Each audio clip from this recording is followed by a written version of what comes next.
Remove that woman from my house. The Duke's voice cracked across the portrait gallery, but the maid refused to release the gilded frame. That boy lived with me at St. Agnes Orphanage, Eliza Hart cried. I shared my last piece of bread with him the night someone set the West Dormitory on fire. Silence fell so suddenly that Eliza heard the flames snapping inside the marble fireplace. Duke Adrian Blackwood stood 10 feet away, dressed for the dinner awaiting him downstairs. His dark evening coat fitted his broad shoulders without a crease, while the silver insignia of the crown rested against his ivory waistcoat. Nothing about him resembled the starving child she remembered, nothing except the storm-grey eyes, the small break in the bridge of his nose, and the crescent-shaped scar disappearing beneath his collar. The boy in the portrait possessed all three. Lord Silas Blackwood recovered first. Adrian's cousin stepped between them, his handsome face twisted with contempt. A convenient tale, he said. A nameless maid enters Blackwood House, studies a family portrait, and suddenly remembers sharing her bread with a future duke. I did not know who he became, yet you waited until His Grace's engagement dinner to make your discovery. Eliza looked beyond him. Through the open doors, footmen and housemaids had gathered here in the corridor. Mrs. Wren, the housekeeper who had employed her 6 months earlier, watched with one hand pressed over her mouth. Eliza had not intended to speak. She had entered the gallery only to replace the white lilies beneath the portrait. Then she had seen the painted bread in the boy's hand, a coarse heel torn into 2 uneven pieces, and the memory had struck with such force that the flower vase slipped from her fingers. Smoke filling a stone corridor, children screaming behind locked doors, a frightened boy called Ash, pushing the larger half of the bread back into her hands. Eat, Liza. I will find the key. You were told the scars on your back came from a carriage accident, Eliza said to Adrian. They did not. Burning timber fell across you when you returned for 3 children trapped in the dormitory. The Duke's expression changed for only an instant, but Eliza saw it.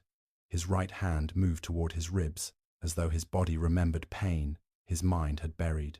Silas saw the movement too. That is enough. His hand settled inside his coat. She has plainly gathered private information. No servant could have learned what happened in that fire, Eliza insisted. The orphanage register disappeared, and the surviving children were separated. Then there can be no proof, Silas replied. There is.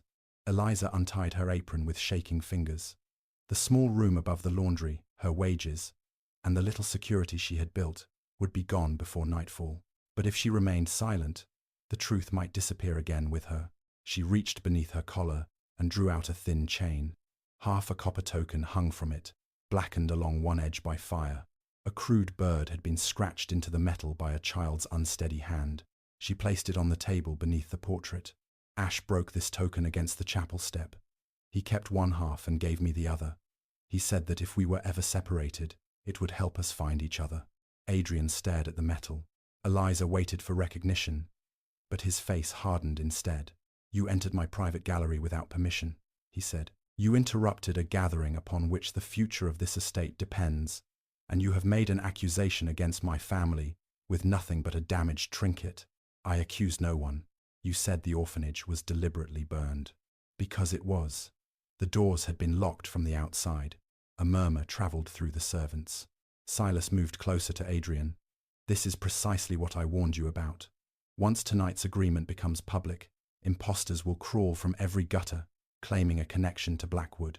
Eliza did not understand what agreement he meant. She only knew that Silas's thumb had just eased back the hammer of the pistol concealed inside his coat. The Duke could not see it from where he stood. Eliza Hart, Adrian said. You are dismissed without reference.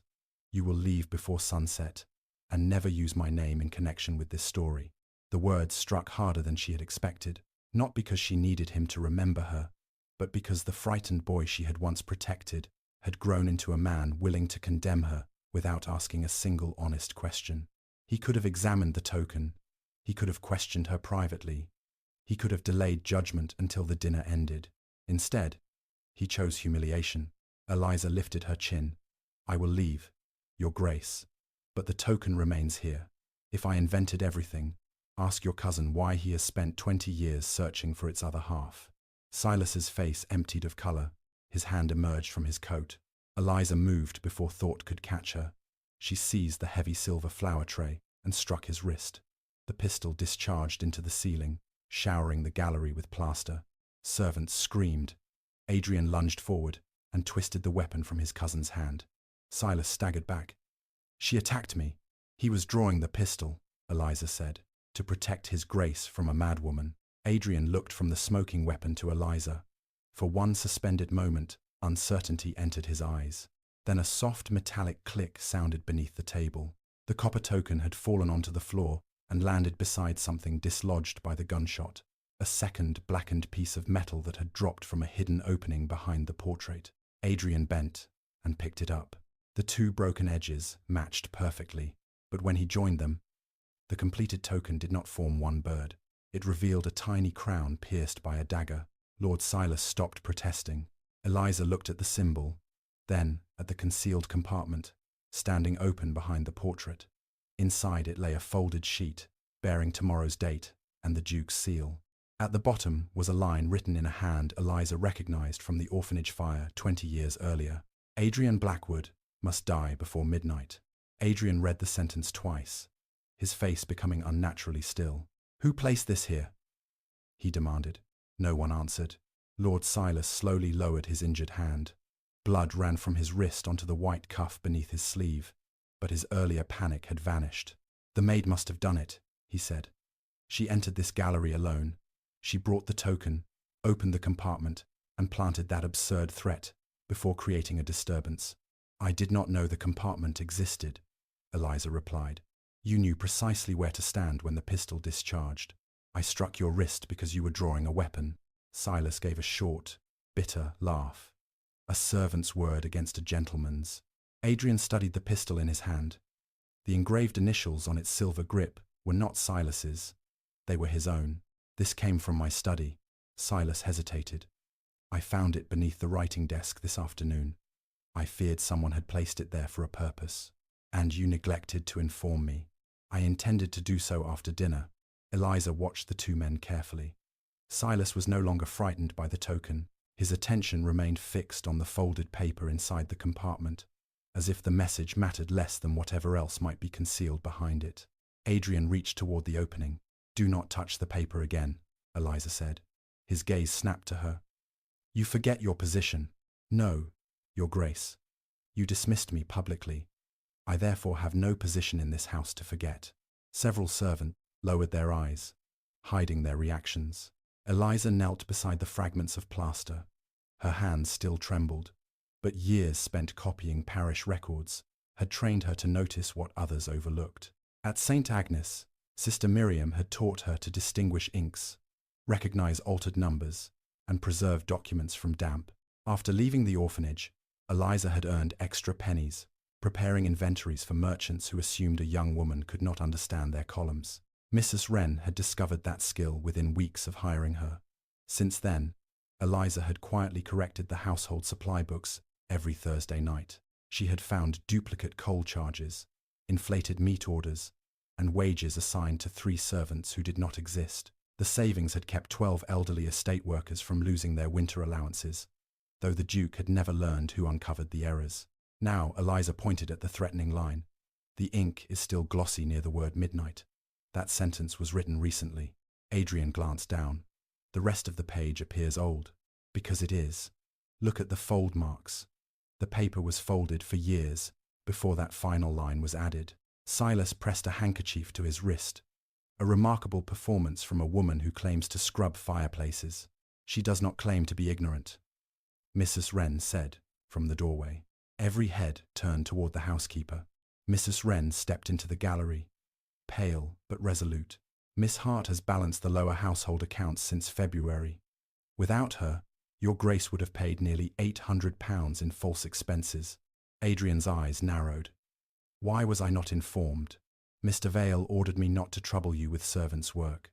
Mr. Vale was the estate steward, and the man seated at that moment beside Adrian's future father-in-law in the dining room below. A clock chimed once in the entrance hall. 7:30. Eliza studied the page again. The Duke's seal appeared perfect at first glance, a rearing stag beneath a coronet, but the wax carried a faint line across the stag's neck, Someone had pressed a broken seal together before making the impression. There should be another sheet, she said. Adrian moved closer. Why? This line begins with, therefore. Yet nothing above it explains a death. The writer removed at least one page. Silas stepped toward the fireplace. We are allowing a dismissed servant to delay an agreement worth half the estate. Eliza saw Adrian's jaw tighten. That agreement was the weakness Silas had used from the beginning. Whatever awaited downstairs mattered enough for the Duke to ignore a pistol, a death threat, and a relic from his stolen childhood. Adrian folded the paper. The dinner will proceed. Mrs. Wren gasped. Eliza felt something colder than disappointment settle inside her. He had been offered a second chance to question what stood before him, and again he chose the safety of appearances. You cannot mean that, she said. I will not plunge this family into scandal because of an unsigned threat. It bears your seal, a damaged imitation of it. And your cousin carried your pistol. Silas smiled faintly. He had already won. Adrian handed the weapon to a footman. Lock this in the gunroom. No one leaves the house until I have spoken with the guests. You ordered me to leave before sunset, Eliza reminded him. You will remain until I determine your involvement. As a prisoner, as a witness. Then treat me as one. Eliza removed the key ring from her belt and placed it beside the copper token. I will not return to the servants' quarters, and I will not be questioned alone. Mrs. Wren stays with me, or I say nothing further. The Duke looked as if no servant had ever set terms before him. At last he nodded. You may wait in the morning room. Eliza turned toward the door, but a familiar odor stopped her. Not smoke from the pistol, not wax from the candles. Bitter almonds. She looked toward the tray of champagne waiting to be carried downstairs. A footman stood beside it, gripping the silver handles so tightly that his knuckles had whitened. Eliza recognized him. His name was Daniel Price, yet she had found no such man on the household wage records. He had arrived that morning with a reference signed by Mr. Vale. One glass on the tray bore a tiny black mark around its stem, the same mark servants used to identify the Duke's drink. Daniel saw Eliza staring and abruptly lifted the tray. Stop him, she shouted. The false footman flung the champagne into Adrian's face, drew a narrow blade from beneath the linen, and ran not toward the doors, but toward the private staircase leading to the Duke's bedroom. As Adrian wiped the burning liquid from his eyes, Eliza realized the message behind the portrait had never been intended as a warning. It had been placed there to keep everyone in the gallery while an assassin entered the house below. Daniel reached the private staircase before anyone else moved. Eliza gathered her skirts and ran after him, hearing Adrian shout for the doors to be secured behind her. The false footman took the stairs 2 at a time, knocking a brass candlestick from the wall as he climbed. It struck the carpet without extinguishing, and flame began licking along the edge of a tapestry. Eliza snatched up the candlestick, smothered it beneath her apron, and continued upward, while footsteps thundered behind her. Daniel disappeared through the Duke's bedchamber door. When Eliza entered, she saw him tearing open the drawer of a mahogany writing desk. Step away from it, she said, though she held no weapon and knew he could see that. Daniel turned with the narrow blade raised. He was younger than she had first believed, perhaps 20, with fear shining beneath the fury in his eyes. You should have left when they dismissed you, he said, and you should not have marked the Duke's glass. His gaze flickered toward the door, measuring the distance. Eliza understood that he did not intend to kill Adrian there. He had come to retrieve something from the desk before escaping. Mr. Vale promised to protect you, did he not? She asked. Daniel's expression changed. It was enough. Eliza seized the porcelain wash basin and hurled its contents across the polished floor. Daniel lunged, slipped on the water, and struck his shoulder against the desk. The knife spun beneath the bed. Eliza kicked the drawer shut, just as Adrian and 2 footmen burst into the room. Adrian pinned Daniel against the carpet, while the servants bound his wrists with a curtain cord. Lord Silas entered last, breathing heavily, his wounded hand hidden beneath a fresh cloth. Search him, he ordered. He may carry poison. No, Eliza said. Search the drawer first. Adrian looked toward her. Why? Because that is what he risked capture to reach. Silas moved between Adrian and the desk. The contents are private family papers. A servant has no authority to examine them. She is no longer my servant, Adrian replied. repeating Eliza's own words with an unreadable expression. He rose and unlocked the drawer with a key from his watch chain. Inside lay correspondence, estate maps, and a black leather ledger. Nothing appeared disturbed until Eliza noticed a pale rectangle beneath the ledger, where dust had not settled. Something had recently been removed. Daniel watched her discover it, then lowered his head. Adrian lifted the ledger. A miniature portrait lay beneath it, showing a stern woman dressed in the plain blue habit worn by the matrons of St. Agnes. Eliza recognized her at once. "Mrs. Bell," she whispered. The matron had controlled the orphanage with keys hanging from her waist and a cane she used whenever children asked about their families. She had disappeared on the night of the fire. Adrian turned the miniature over. Written on the back were 4 words: Margaret Bell, paid in full. Beneath them appeared the initials S.B. Silas Blackwood. Silas's face tightened. "My father employed charitable agents throughout the county. Those initials proved nothing. Your father's name was Stephen," Adrian said quietly, "and yours is Silas. Half the men in this family share those initials."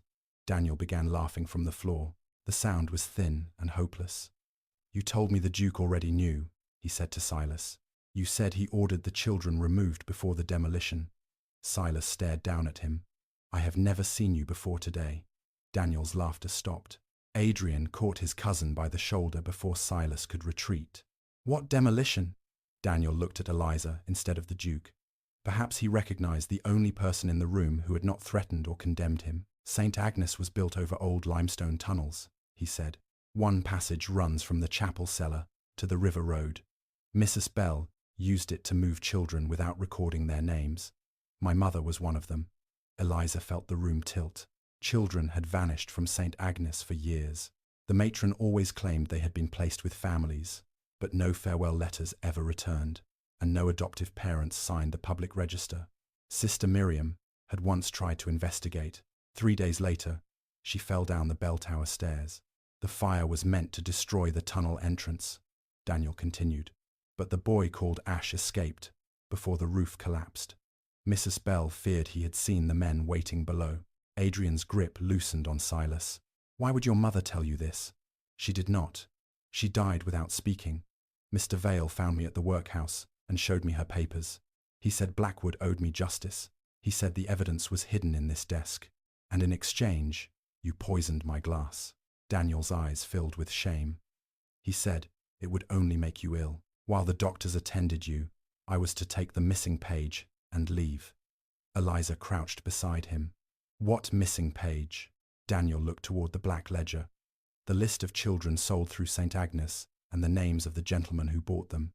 Silas suddenly wrenched free of Adrian and thrust his uninjured hand into the fireplace. No one saw what he held until the flame caught the corner of a folded document. Eliza seized the iron tongs, tore the burning paper from his grasp, and crushed it against the wet carpet. Most of the sheet blackened immediately, but one line survived near the bottom. Adrian knelt beside her and read the names written there. The last entry listed a 7-year-old girl called Elizabeth Hart. Beside her name was a payment of £200 and an instruction that she must never be allowed to meet the Blackwood heir again. Eliza stared at the date. It was written 3 days before the fire. Then she saw the signature authorizing the payment. It did not belong to Silas or his father. It belonged to the late Duchess of Blackwood, Adrian's own mother. Adrian took the half-burned page from Eliza's hands and carried it to the window, as though daylight might rearrange the signature into something less terrible. "My mother died 12 years ago," he said. "She cannot explain this. Perhaps she never intended anyone to find it," Silas replied, recovering his composure. "The Duchess was charitable but cautious. If this girl had threatened you as a child, your mother may simply have paid to send her elsewhere." Eliza rose slowly. "I was 7 years old. Children can be persuaded to lie, and grown men can be persuaded to believe whatever protects their inheritance." Silas stepped toward her, but Adrian blocked his path. "You will remain in this room until I have questioned Vale." "And miss the signing downstairs?" Silas asked. "That would be precisely what our enemies desire. Lord Fenwick will withdraw his daughter's dowry if you insult him tonight, and without that money, the northern farms will be seized before Michaelmas." The warning struck Adrian where Silas intended. Blackwood's financial weakness was not rumour, but fact, and the evening's engagement agreement would place Lady Catherine Fenwick's fortune under a marriage settlement capable of saving the estate.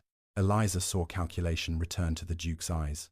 Even with an assassin bound at his feet and evidence of children sold from an orphanage, he was still measuring truth against the cost of acknowledging it. "Take Daniel to the old schoolroom," Adrian ordered the footman. 2 men at the door. "No food or drink unless Mrs. Wren prepares it herself." Daniel struggled as they lifted him.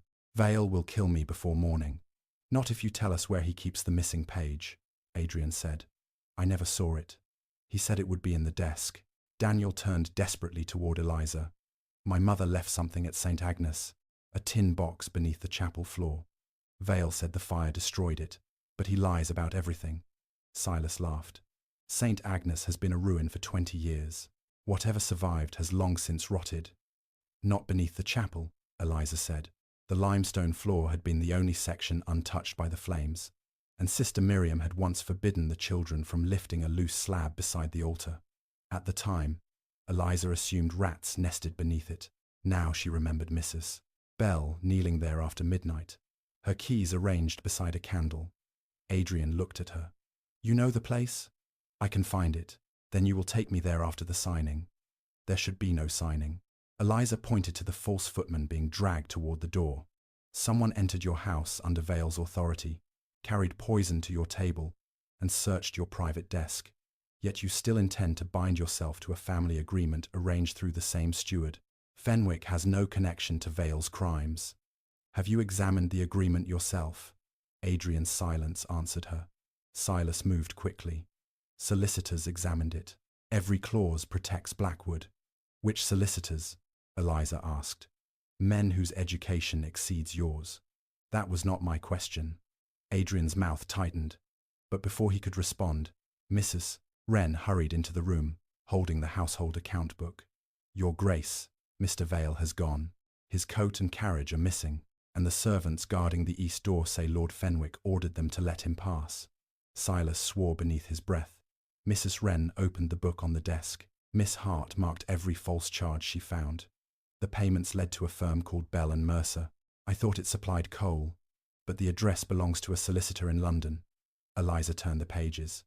Each false charge appeared small enough to escape notice, but together they formed a steady flow of money from Blackwood to an unknown account. She added the figures in her head, following the pattern by quarter. "These are not random thefts," she said. "The amounts increase whenever interest is due on the northern farms."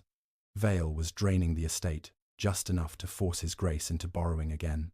"From Lord Fenwick," Mrs. Wren whispered. Adrian looked toward the door leading downstairs. The engagement that promised to save Blackwood had been made necessary by the man who arranged it. Eliza turned to the most recent entry and saw a payment scheduled for the following morning. £10,000 secured against Ashcombe Wood, the only private land Adrian could sell without violating the entail. If he signed the marriage agreement tonight, control of that land would pass into a trust administered by Lord Fenwick, and astonishingly, Silas. "You knew," Eliza said. Silas did not deny it. "I knew Adrian required protection from his own recklessness. Fenwick offered stability by manufacturing his ruin, by ensuring the estate survived under competent guidance." Adrian crossed the room and struck his cousin once, hard enough to send him against the bedpost. Silas touched the blood at his mouth and smiled. "There is the orphan boy beneath the title. Your mother spent years teaching you to hide him, but one maid points at a portrait and he returns." Adrian's fist tightened again, yet Eliza caught his wrist. "Do not give him the violence he needs. He wants the guests downstairs to see you as unstable." Adrian looked at her hand on his sleeve, then at Silas's satisfied face, and slowly lowered his arm. It was the first time that evening he had accepted her judgment. "Mrs.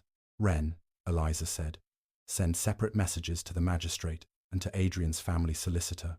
Use different riders, and do not tell either man where the other is going." Mrs. Wren glanced at the Duke for permission. Adrian nodded. "Do exactly as she says." Eliza tore a blank page from the back of the account book and copied the suspicious entries, recording their dates and amounts before anyone could destroy the original. Adrian watched her work with an expression she could not interpret. You saved £800 in household expenses, he said. More than 1,200, she corrected, without looking up. The remaining errors are concealed under lamp oil and stable repairs. Why did you never bring them to me? I tried. 3 letters were returned unopened by Mr. Vale. Adrian's face darkened, but Silas interrupted with a soft laugh. A touching display. The brilliant little maid rescues the great Duke from numbers. Do you imagine Fenwick will accept her accusations? By the time the magistrate arrives, every guest downstairs will have heard that she forged the accounts after being dismissed for blackmail. A commotion erupted in the corridor. Before Eliza could answer, Lady Catherine Fenwick entered with her father and 6 guests behind her. She was tall, elegantly dressed, and perfectly calm. In one hand, she carried the engagement agreement. In the other, she held 3 letters bearing Eliza's name. Forgive the intrusion, Catherine said, looking directly at Adrian, but your cousin has warned us that Miss Hart intends to sabotage our marriage. She laid the letters on the desk. Each claimed that Eliza would fabricate a childhood connection to the Duke unless he paid her £5,000. The handwriting resembled Eliza's closely enough to deceive anyone who had seen her account entries. Catherine then placed a silver ink pen beside them, the same pen Mrs. Wren had given Eliza when she began correcting the household books. This was found beneath Miss Hart's mattress, she said, along with Lord Fenwick's missing seal. Adrian looked at the forged letters, then at Eliza, and the fragile trust that had appeared in his eyes vanished. Only Eliza noticed Silas quietly wipe the blood from his lip with a handkerchief embroidered in the same dark green thread used to tie the letters together. Eliza did not reach for the letters. She kept her eyes on the green thread, binding them, then glanced at the handkerchief in Silas's hand. The embroidery was unusual. A twisted vine worked through with tiny black knots, and the pattern matched perfectly. Silas noticed where she was looking and folded the handkerchief into his palm. Search my room again, Eliza said to Mrs. Wren. Search it with 2 witnesses who do not answer to Mr. Vale or Lord Silas. Catherine's expression remained composed. Are you suggesting my father's seal placed itself beneath your mattress? I am suggesting that half the household was gathered in the gallery while someone entered the servants' quarters. Lord Fenwick stepped forward, his heavy features reddening. This insolence has gone far enough. Adrian, either have the woman detained or explain to my daughter why a dismissed maid is permitted to insult her before witnesses. Adrian picked up the first letter. Eliza watched his eyes move across the page, and for one hopeful moment, she believed he would notice what she had noticed immediately. The writing resembled hers, but the downward strokes were too heavy, and every capital H leaned to the right. Eliza had been trained to form upright capitals, so parish names could not be misread. Compare them with the account book, she said, not merely the words. Look at the pressure of the pen, the spacing, and the shape of the capitals. Adrian placed the false letter beside her figures. Silas spoke before he could examine them closely. A skilled copyist would know how to alter her own hand. Then compare the ink, Eliza insisted. Those letters were written with iron gall ink. My pen contains walnut ink, because Mrs. Wren cannot bear the smell of vitriol. Mrs. Wren nodded. That is true, Your Grace. Catherine uncapped the silver pen and drew its nib across a blank page. A dark grey line appeared and began turning black as it dried. Iron gall ink. Mrs. Wren stared at it. That is not what I placed in the bottle. Then Miss Hart changed it, Fenwick said. Or someone changed it for her, Eliza replied. Adrian lifted the pen toward the candlelight. A faint green fibre clung beneath the silver clip. Eliza saw recognition flicker in his eyes as he looked at Silas's closed fist. He had the contradiction before him. He needed only to demand the handkerchief. Instead, a servant appeared in the doorway and announced that the clergyman had arrived to witness the engagement articles. Lord Fenwick faced Adrian with cold finality. My daughter will not remain another minute in a house where her future husband hesitates between her honour and the word of a criminal servant. Sign the agreement now, or we leave and call every Blackwood debt before the week ends. Adrian's face closed. The estate, its tenants, and generations of family obligation seemed to gather behind his eyes. Eliza understood the weight of what Fenwick threatened, but she also understood that Adrian was about to purchase temporary security with a lie he had chosen not to examine. Ask Silas to open his hand, she said quietly. Adrian looked at his cousin. Silas's fingers remained curled around the embroidered cloth. "You have no right to command an examination of a gentleman," Fenwick said. "She is asking me," Adrian replied. "Then choose," Fenwick said. "This woman's fantasy, or Blackwood." Adrian stood motionless, long enough for the clock downstairs to strike 8. When the final chime faded, he folded the letters and handed them to Lord Fenwick. "The agreement will be signed." Eliza felt Mrs. Wren's hand close around her arm. "Your Grace," the housekeeper whispered, "please reconsider." Adrian did not look at either woman. "Miss Hart will be confined to the old schoolroom until the magistrate arrives. She is to be questioned regarding attempted extortion, forged correspondence, and conspiracy against this house." "Daniel is already in that room," Eliza said. "Then place her in the east guest chamber." "The windows open above the conservatory," Silas observed. "She could escape." Eliza looked directly at Adrian. "He knows every weakness in your house, and you are still allowing him to decide where I am held." Adrian's jaw tightened.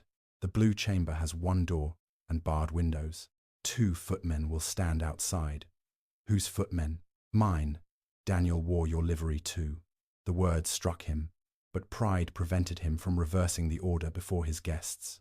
He signaled to the men at the door. As they approached, Eliza pulled her arm away from Mrs. Wren and placed the copied account entries inside the housekeeper's sleeve. "Send them now," she whispered. "Mrs." Wren's eyes filled with tears. "I will." Eliza allowed the footmen to escort her through the corridor. She did not struggle, because Silas wanted a spectacle, and Fenwick wanted witnesses who could describe her as violent. As she passed Catherine, she saw something unexpected in the young woman's face. Not triumph, but fear. Catherine's fingers tightened around the engagement papers. "The settlement gives Silas authority over Ashcombe Wood," Eliza said to her. "Ask yourself why." Catherine went pale, but her father seized her elbow and pulled her toward the stairs. The blue chamber stood at the end of the east wing, unused since the old Duchess's death.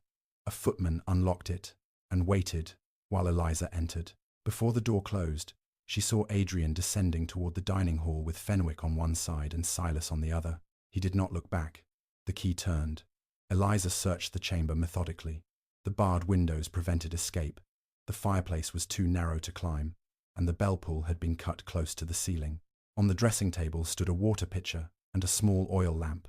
She lifted the lamp, inspected the base, and found a dark green thread caught beneath it. Someone had prepared the room before Adrian ordered her confinement. A floorboard creaked outside. Eliza extinguished the flame and pressed her ear to the door. "Once he signs, take the original settlement to Vale," Silas murmured. "Fenwick's copy must be destroyed." Another man asked, "What about the maid?" "The fire will be blamed on her. By midnight, she and the orphan boy will both be dead." Their footsteps receded. Eliza stepped back from the door as smoke began curling through the keyhole. At the same moment, bells erupted across the estate, not from Blackwood House, but from the western road where the ruins of St. Agnes stood. Through the window, she saw an orange glow rising beyond the trees. They were burning the orphanage a second time, and Daniel's tin box was still buried beneath its chapel floor. Eliza wrapped the counterpane around her shoulders and pressed it against the smoke seeping beneath the door. The corridor beyond remained silent. Whoever had set the fire expected the barred windows and locked door to finish their work without attracting attention until it was too late. She lifted the water pitcher, soaked the edge of the counterpane, and searched the room again. The bars had been bolted into the window frame from inside, but the screws were painted and rusted. She wedged the brass handle of the fireplace shovel beneath the lowest bracket and leaned against it with all her weight. The first screw held. The second tore free with a sharp crack. Smoke thickened behind her, turning the air bitter and black. She worked at the next bracket until skin split across her palm. From somewhere below came the faint sound of applause. Adrian had signed the agreement while a room in his own house burned. Eliza forced the shovel downward again, and the lower bar twisted far enough to create a narrow opening. She pushed the counterpane through first, squeezed her shoulders between the iron rods, and climbed onto the stone ledge. The conservatory roof lay 12 feet below. Flames now crawled beneath the blue chamber door, their glow reflected in the window glass. Eliza lowered herself by her hands and dropped, She struck the sloping roof, shattered 2 panes, and slid through wet soil and broken glass into a bed of orange trees. Pain shot through her ankle, but she rose before anyone could reach her. 2 gardeners ran in from the courtyard. "The east wing is burning," she said. "Raise the house alarm and bring every pump." One man stared at her torn uniform and bleeding hands. The other recognized her and immediately ran toward the servants' entrance. Eliza caught the first gardener's sleeve. "Find Mrs. Wren. Tell her to remove the servants from the upper rooms before anyone tries to save the furniture." She limped toward the stable yard, where confusion had already begun. Horses stamped inside their stalls, frightened by the distant bells from St. Agnes. The Duke's black carriage stood ready near the archway, but its team had been replaced with 2 exhausted farm horses, incapable of making the western road quickly. The fresh carriage horses were gone. "Who changed the team?" Eliza demanded. A stable boy named Thomas pointed toward the lane. "Mr. Vale took 4 horses. Lord Silas ordered these harnessed in their place." Silas had not merely prepared her death, he had delayed anyone who might reach the orphanage in time to recover the tin box. Eliza selected the strongest saddle horse remaining, but Thomas caught the bridle. "You cannot ride alone. There are men on the western road. Then ride with me." The boy swallowed his fear and nodded. As he saddled a second horse, the alarm bell finally rang inside Blackwood House. Guests flooded onto the terrace. Servants carried buckets toward the east wing, while Lord Fenwick shouted that the signed settlement must be removed before the fire spread to the study. Eliza saw Adrian emerge through the conservatory doors and freeze when he found her alive. His gaze moved from the blood on her hands to the flames in the window above. "Who unlocked the room?" he asked. "No one. The guards. Gone before the fire began." Adrian turned toward Silas, who had appeared beside Fenwick. "You assigned the men. Your servants abandoned their posts," Silas replied. "Perhaps she bribed them and started the fire herself to escape." Adrian looked at Eliza, and she saw the accusation forming again. This time, she would not wait for him to speak it. "The green thread beneath the lamp proves someone entered that chamber before I was confined there. Search his handkerchief if you still possess the courage to examine what is directly in front of you." Silas opened his hand. The handkerchief was gone. "She invents evidence faster than we can answer it." "Where is Daniel?" Eliza asked. Adrian called to the footman, but no one answered. Mrs. Wren came running across the courtyard, coughing from the smoke. "The schoolroom is empty. The guards say Lord Silas transferred the prisoner under his Grace's written authority." Adrian stared at his cousin. Silas produced a folded order bearing Adrian's signature. "The settlement appointed me temporary administrator of household security. You signed it 10 minutes ago." Lord Fenwick smiled without warmth. "The authority is entirely lawful." Adrian seized the paper and read the clause he had failed to examine before signing. By choosing the agreement over Eliza's warning, he had given Silas the power to remove witnesses, direct guards, and control access to every private building on the estate until the marriage took place. "Revoke it," Adrian said. "You cannot," Fenwick replied. "Not without forfeiting Ashcombe Wood and paying the debts secured against it. The land passed into trust the moment your signature was witnessed." Adrian's face went white. Ashcombe Wood supplied timber, grazing rights, and winter fuel to 5 villages. Losing it would not merely diminish his fortune, it would expose hundreds of tenants to Fenwick's control. Eliza mounted her horse, despite the pain in her ankle. "Where are you going?" Adrian demanded. "St. Agnes. You will not reach it before Vale. Then I will reach it before the chapel collapses." Adrian grabbed the reins. "You are injured, and someone has already attempted to kill you twice. Someone attempted to kill you as well, yet you handed him authority over your house." The words landed between them with the force of a verdict. Adrian released the reins. "I am coming with you. Your signature created this crisis. Stay and protect the people still paying for it." She pointed toward the east wing, where flames had spread into the servants' corridor. "Get everyone out. Secure the account book. Send men by the river road, not the western lane. Vale will have blocked the obvious route." Mrs. Wren reached them and slipped the copied accounts into Eliza's hand. "The first rider was attacked at the north gate," she said. "The second escaped through the orchard, but the magistrate cannot arrive before midnight." Eliza tucked the papers inside her bodice. Thomas mounted beside her, and together they rode through the service gate toward the river. Behind them, Adrian began issuing orders, but his title could no longer undo the powers he had signed away. The river path narrowed beneath overhanging trees, forcing Eliza and Thomas to ride single file. Half a mile from St. Agnes, they found one of Blackwood's missing carriage horses tied beside the road. Blood marked the saddle. Daniel lay in the reeds below, alive but barely conscious, his wrists cut by rope. Eliza dismounted and knelt beside him. His eyes opened when she spoke his name. "Vale has the box," he whispered. "He found it beneath the chapel, but he did not open it. My mother changed the lock." "Where did he take it?" Daniel struggled to breathe. "The old limestone tunnel. It leads beneath Ashcombe Wood to Fenwick's hunting lodge." Thomas looked toward the orange sky above the orphanage. "If the chapel falls, the tunnel will be sealed." Daniel gripped Eliza's wrist. "That is what they want." Vale placed powder beneath the floor. "When the church clock strikes 10, the entire passage will collapse with every record, every witness, and 40 estate children hidden inside it." Eliza stared at him. "What children?" "The tenants' sons and daughters," Daniel whispered. "Silas moved them there this afternoon. He intends to tell the villagers that the Duke ordered their eviction and that the children died because Blackwood wanted the land cleared." From across the burning fields, the church clock began striking the quarter hour. Eliza counted the bells. It was 9:45. They had 15 minutes to enter a mined tunnel, find 40 children, and escape before the ground beneath Ashcombe Wood came down upon them. Eliza helped Daniel onto Thomas's horse, bound his wounded wrists with strips torn from her apron, and ordered Thomas to take him to the abandoned mill beside the river.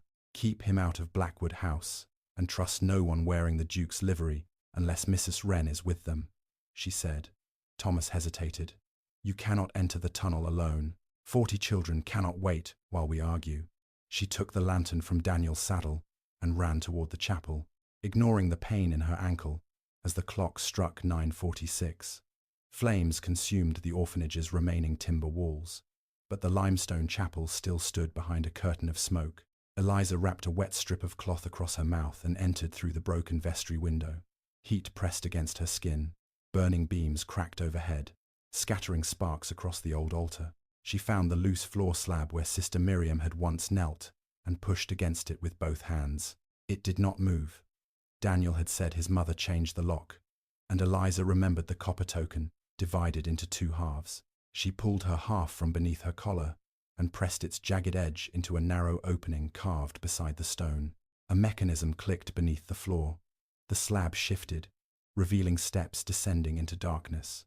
Eliza lowered herself into the passage and followed the sound of frightened voices through the smoke. The tunnel divided beneath the chapel. One path sloped toward the river, the other ran east beneath Ashcombe Wood. Chalk arrows had been drawn on the walls, but Eliza recognized the deception immediately. At St. Agnes, Mrs. Bell marked safe exits with crosses and dangerous rooms with arrows because the younger children could not read. Whoever led the tenant children below had copied that system without understanding it. Eliza chose the passage marked with a cross. She found the children crowded behind an iron gate, the eldest trying to comfort the youngest, while smoke curled through cracks in the ceiling. "My name is Eliza," she called. "I am taking you home, but you must do exactly as I say." A boy of about 12 stepped forward. "Mr. Vale said the Duke ordered us brought here because our family stole wood from his land." Mr. Vale lied. "The Duke does not even know you are here." The words tasted bitter, because Adrian's carelessness had made their imprisonment possible, even if he had not ordered it. The gate was secured by a new padlock. Eliza tried the copper token, but it did not fit. Then she noticed crumbs scattered near the wall and remembered how Ash had once used a hardened bread crust to push a key from the opposite side of a locked dormitory door. She slid the copied account pages beneath the gate, took a long iron nail from the tunnel floor, and pushed the key from the lock. It landed on the paper, allowing her to pull it within reach. The gate opened as the clock struck 9:50. Eliza arranged the children in pairs and instructed them to hold one another's sleeves. Before leading them out, she counted 41. The final child was a silent girl, carrying a small tin box against her chest. "Where did you get that?" Eliza asked. A lady gave it to me, the girl whispered. She was waiting in the tunnel when Mr. Vale brought us. She told me to hide it under my coat and give it to the maid with the broken coin. What lady? She had silver hair and a scar across her mouth. Sister Miriam had survived the bell tower fall, but Eliza had been told she died before the orphanage burned. There was no time to search for her. A deep rumble rolled through the tunnel as the powder charges began to ignite, one after another, farther beneath Ashcombe Wood. Eliza led the children toward the chapel stairs, but burning debris collapsed across the passage ahead, sealing the route. The children screamed. She forced herself to remain calm and searched the wall until she felt cold air against her cheek. Behind a row of loose stones lay the river passage Daniel had described. It was narrow, wet, and partially flooded, but it offered their only chance. "Shoes off," she ordered. "Carry the smallest children and keep one hand against the left wall." They entered the water as another explosion shook dust from the ceiling. Eliza remained at the rear, counting every head each time the tunnel widened. At 9:58, they saw moonlight reflecting on the river. The first children crawled through the opening. Eliza handed the little girl and tin box to Thomas, who had returned with Daniel despite her orders, then went back for a boy whose foot had become trapped between fallen stones. The church clock began striking 10. On the first bell, Eliza freed his ankle. On the second, the ceiling split above them. On the third, someone seized the boy from her arms. Adrian stood in the water, blackened by smoke, his evening coat gone, and blood running down one side of his face. "Move!" he shouted. He lifted the child onto his shoulder and pushed Eliza toward the exit. They reached the riverbank as the 10th bell sounded, and the tunnel collapsed behind them, throwing stone, mud, and smoke into the air. Adrian covered Eliza with his body until the debris stopped falling. When he rose, 41 children stood alive along the river, watched over by Thomas and Daniel. Adrian looked at their burned clothes and terrified faces, and the full consequence of his signature entered his expression. "I gave Silas the authority used to bring them here," he said. "Yes," Eliza replied. "I believed him because doubting him would have required admitting that my family's honor was a performance. You believed him because it was easier than believing a maid." Adrian did not defend himself. "I was wrong. That does not return the years stolen from those children or erase what happened tonight." "No, it does not." He looked at the tin box in the little girl's arms. "But I can help you protect what remains." Eliza took the box and saw that its lock bore 2 shallow impressions, a bird on one side and a crown pierced by a dagger on the other. Her half token could open only the first mechanism. Adrian removed the matching half from his pocket. "We open it together," he said. Eliza closed her hand around her piece. "Not here, and not under your control. The box goes to the mill. Daniel and Mrs. Wren will witness its opening, and every document will be copied before you touch the original." Adrian accepted her terms without protest. For the first time that night, he followed rather than commanded. They reached the mill shortly before 11, where Mrs. Wren waited with the family solicitor and the rider who had escaped through the orchard. Eliza placed the tin box on the millstone, fitted both pieces of the token into its lock, and turned them in opposite directions. Inside lay the St. Agnes register, letters signed by Margaret Bell, and a bundle of certificates recording the true identities of children sold to wealthy families. At the bottom rested a sealed statement written by Sister Miriam. Eliza broke the seal and read the first line aloud. Adrian Blackwood was never the child the Duchess intended to recover from St. Agnes. Before she could continue, a rifle shot shattered the mill window. The lantern went out, Mrs. Wren screamed, and in the darkness someone seized the tin box from Eliza's hands. Adrian threw himself toward the broken window as Eliza dropped behind the millstone. A second shot struck the wooden beam above his head, and splinters rained across the darkened room. Someone forced open the rear door, overturned Mrs. Wren, and fled with the tin box before the solicitor could relight the lantern. Eliza heard boots strike the river path, followed by the sound of a horse breaking into a gallop. Adrian started after the thief, but Eliza caught his sleeve. "No, that is what they want. If you leave, the children and Daniel are unprotected. The register was in that box. So was my half of the token." Eliza opened her empty hand. She had left the copper piece inside the lock when the shot came.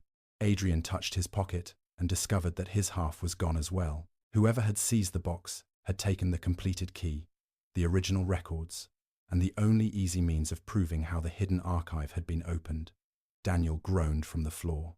The first bullet had grazed his shoulder, but the blood spreading across his shirt came from a deeper cut, where one of the attackers had struck him while escaping. Mrs. Wren pressed a folded cloth against the wound, while the family solicitor secured the mill doors. "I saw his face," Daniel whispered. "It was Vale." "Did he ride toward Fenwick's lodge?" Eliza asked. Daniel nodded. "He said the hearing begins at 11:30. Adrian looked at the solicitor. "What hearing?" The older man's expression became grave. "Under the authority your grace granted Lord Silas. He may convene an emergency estate inquiry if he claims you are mentally incapable of protecting Blackwood property. 3 magistrates and the principal creditors can recognize a temporary administrator until the Court of Chancery reviews the matter. He arranged the fire, poisoned my glass, and abducted children, without the register, Miss Hart's copies, or Daniel's testimony. He will say you invented those accusations after regretting the settlement." Eliza reached inside her bodice for the copied account pages. They were gone. The attacker who seized the box had cut the strings of her dress and removed them in the darkness, without her feeling it. Vale had left them with no documents and only a wounded accomplice, whose confession Silas could dismiss as the invention of a frightened workhouse boy. Hoofbeats approached outside. Adrian drew the pistol he had taken from Silas, but Lady Catherine entered alone, her pale gown stained with mud and smoke. "My father has gathered the creditors at the hunting lodge," she said. Silas told them. Adrian attacked him, kidnapped the tenant children, and burned St. Agnes to destroy proof that his mother purchased him illegally. Adrian went still. "Purchased me." Catherine placed the engagement agreement on the millstone. "The settlement identifies Silas as the nearest lawful Blackwood heir if your identity is disputed. Once the magistrates declare you an impostor, he receives temporary control of the entailed estate, while my father keeps Ashcombe Wood and every private property pledged tonight." "You knew this clause existed," Eliza said. Catherine's eyes filled with shame. "I knew Silas would gain administrative authority. I did not know they intended to deny Adrian's identity or endanger children. Yet you brought forged letters into his bedchamber and demanded he condemn me. My father told me you had threatened the marriage, and you chose not to examine the letters." Catherine lowered her gaze. The same failure had traveled through every level of the conspiracy. Each person accepted the convenient lie that protected a fortune, a title, or a family name. Adrian unfolded the agreement and found the clause. "Can I repudiate it before the hearing?" he asked the solicitor. "Only by admitting you signed, without reviewing the terms, and surrendering every benefit attached to them. Fenwick would call the debts immediately. Ashcombe Wood would be forfeited, and your parliamentary allies would likely abandon you." Adrian looked toward the tenant children, huddled beneath blankets. "Prepare a formal declaration. State that I signed under pressure, failed to investigate evidence presented by Miss Hart, and granted Silas authority he used to imprison witnesses and endanger these children. I renounce the settlement and every financial advantage it promised." Catherine inhaled sharply. "You will lose the northern farms. Then I will lose them, honestly."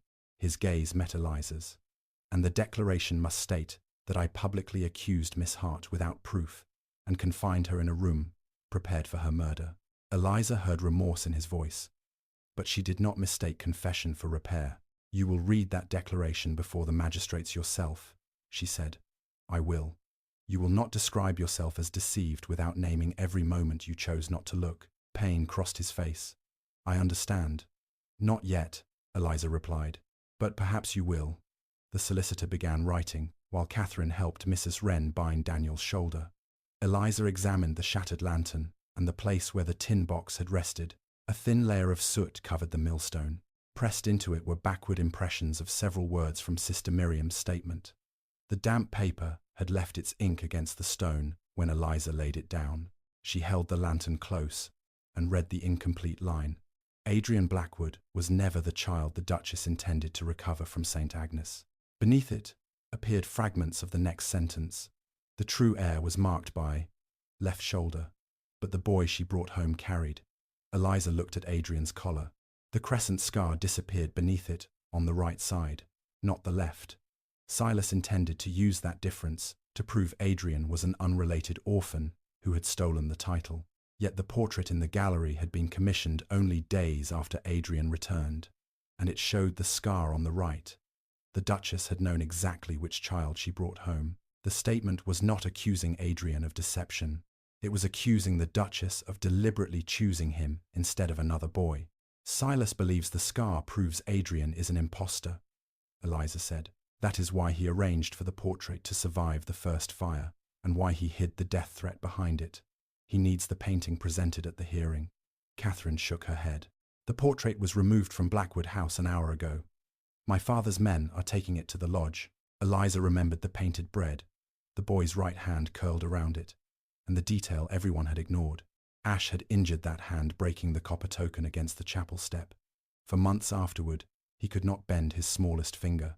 The portrait showed the same crooked finger, but the official Blackwood childhood miniatures painted before the accident showed an uninjured left hand because someone had reversed the images when copying them. Silas's evidence contained the contradiction that could destroy him, but only if Eliza forced him to explain it publicly. Let them take the portrait, she said. Let Silas present the register first, accuse Adrian, and swear that every image is authentic. Adrian studied her face. You have a plan. I have a question he cannot answer without proving that he altered the family records. Outside, the hunting lodge bell began summoning the estate witnesses. It was 11:15. They had 15 minutes to reach the hearing before Silas used the stolen register to strip Adrian of his name, his title, and the authority to accuse anyone in the room. They reached Fenwick's hunting lodge as the magistrates took their seats beneath the mounted antlers in the great hall. Every creditor whose loans threatened Blackwood sat along one wall, while tenants crowded near the doors, demanding news of their children. The rescued boys and girls entered behind Eliza, and the anger in the room shifted into stunned silence. Parents rushed forward, but Silas struck his cane against the floor and declared that the children's return proved nothing except that Adrian had hidden them to stage a heroic rescue. The great portrait from Blackwood House stood beside him, its golden frame blackened at one corner by smoke. Vale guarded the tin box on a table, while Lord Fenwick held the St. Agnes register open beneath a lamp. This inquiry concerns the identity of the man calling himself Duke of Blackwood, Silas announced. 20 years ago, my aunt recovered the wrong child from a burned orphanage. That child assumed the name Adrian Blackwood and has occupied a title to which he possesses no blood right. Adrian stepped forward. Before you continue, I submit a declaration renouncing tonight's settlement and admitting the authority I granted Silas was obtained through pressure and my own failure to review its terms. The solicitor handed copies to the magistrates. Fenwick's face darkened. Then Ashcombe Wood passes to me immediately. So be it, Adrian replied. The tenants retain their customary fuel and grazing rights until a court rules otherwise. I will satisfy those costs from my private income. Murmurs spread through the hall. Silas had expected Adrian to defend his fortune, not surrender it. Eliza saw the first crack in his confidence. Adrian continued, his voice carrying to every corner. I also publicly withdraw my accusations against Miss Eliza Hart. I dismissed her, confined her, and allowed forged evidence to outweigh facts I could have examined. Those choices were mine. No deception excuses them. All eyes turned toward Eliza, but she did not thank him. The correction belonged to the truth, not to her forgiveness. Silas recovered and lifted Sister Miriam's statement from the tin box. A moving performance from a desperate man. The witness who wrote this knew both boys at St. Agnes. She states that Adrian Blackwood was never the child the Duchess intended to recover. Read the next sentence, Eliza said. Silas's fingers tightened on the page. The remainder is damaged. It was intact when you stole the box from the mill. Vale shifted beside the table.